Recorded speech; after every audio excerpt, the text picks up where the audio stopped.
Alright, welcome to Speed Shop. It's time for me to introduce my next project I'm working on.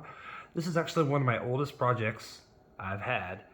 I've had the chassis for this for, I don't know, 18 months or so. And just now kind of getting started on it. So I've got it functioning. Kind of show you what I've got here. This is the clear body. It's just held on with a little bit of tape. It's a FJ45 body. I've got the front wheels and tires on that I'm going to use, but the back are not right. As you can see, I got an axle on, or a servo on axle. So that is a Capra front axle. But that's not what makes this so unique. This is a 6x6. So that's why I got the mismatch. But that's also not all that's so special about it.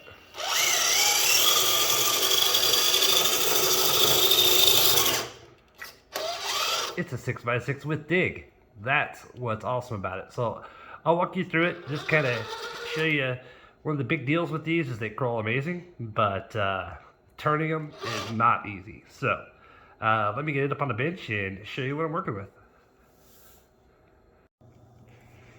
Okay, so here's the basic walkthrough. This is like the rough draft of the truck. And I wish I could take, full credit for all my ideas here, but I stole from another YouTuber, XOCage.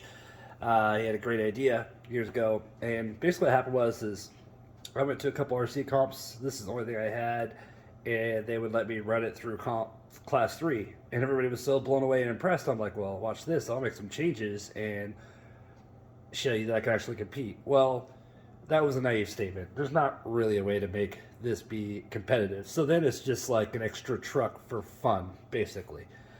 So what ended up happening is I ended up building my class 2 truck and still the parts from it, and that got done, and now we're back to this. So it just kind of got put on the back burner, but I've been planning on it forever. So this is the body I'm going to go with.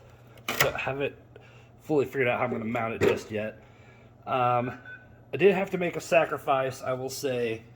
The one sacrifice is I've got this beautiful Vanquish axle that I would like to use. But after putting it all together and getting ready to drive it, realized that the Capra axle spins in a different direction than the others. So what I had to do was flip it upside down. So typically this would be on the top to get it to go in the right direction, and in doing so your aftermarket options that I know of won't allow you to do that. So if anybody knows of an aftermarket, because these axles, these Capra axles, they're real weak, they break a lot, which is pretty annoying. So I would love to have some metal ones, but I don't know if any of them will flip. Also, this is another cool modification that I made here. If you can see this carbon fiber plate, I'll flip this over. I've got that carbon fiber plate is running underneath the servo. So again, this is rough draft, so I'm not going to work on some of my geometry, but it is running underneath the servo. So all that, the ESC, the battery, is all on the front axle. I made myself a spinning front bumper. I actually used a micro, like one of these guys, some of their bearings, to make that work. A little bit of brass in the front. I am not happy with this servo. It is like a, what is that? Can't remember the brand, but you guys are all familiar with it. I've been happy with everything I've gotten from it except for this one. It's like a Cyvox servo. It's real loud. I don't really care for that. Power's there. It hasn't had no other issues. I just don't care for that. Now, coming to the back, you can see that, well, first off, this is a Gspeed chassis.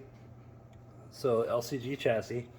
And then I have from Spare Time Hobbies a flat Capra skid that I've installed. So that's what I'm using. Now, in order to help me get all the geometry right, if you contact Hardcore RC, they have a little deal that allows you to kind of custom do your links, but this one was so custom with Trx6 and axial being mixed together that I had to communicate with him through email, and he was able to build me a set of links that is the Capra front and then the TRX in the rear.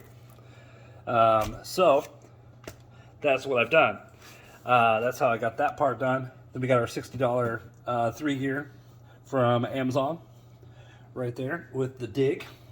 And I put in a nice servo because it was glitching as far as the steering servo, but it seems to be performing really well there. And it's so fast. I don't know. I really like how accurate and quick it is having a nicer servo on there. I generally have, you know, just the cheapest one I could find in the bin, some RTR servo or whatever. But that's nice. And then, so what I did is to help with the steering is I still wanted the rear to be able to lock, unlock. So I have taken the mount and cut it in half and mount it to the skid plate. And then I still got to work on that bracket. I got a different servo for it today to help with that. But it does work. It just doesn't quite, it just needs a little bit more pull. So I've got that on a 2-position switch, and then I've got the other one on a trigger, which is perfect. Power system is an Axe, I can't remember what KV, 2800 KV, which is fine because there's a lot of gear reduction with the portals and the 3 gear. It still has quite a bit of pickup. Let's see, what else would you guys be interested in knowing? I don't know. It's just going to be a fun truck. I think it's going to perform well. And since it don't qualify for any kind of competitions around here, Colin thought about, you know, using like a little servo to maybe pull the rear axle up for turning. But otherwise, yeah, that's it. If you have any questions or comments, put them in the comments, and I'll do what I can to get to them.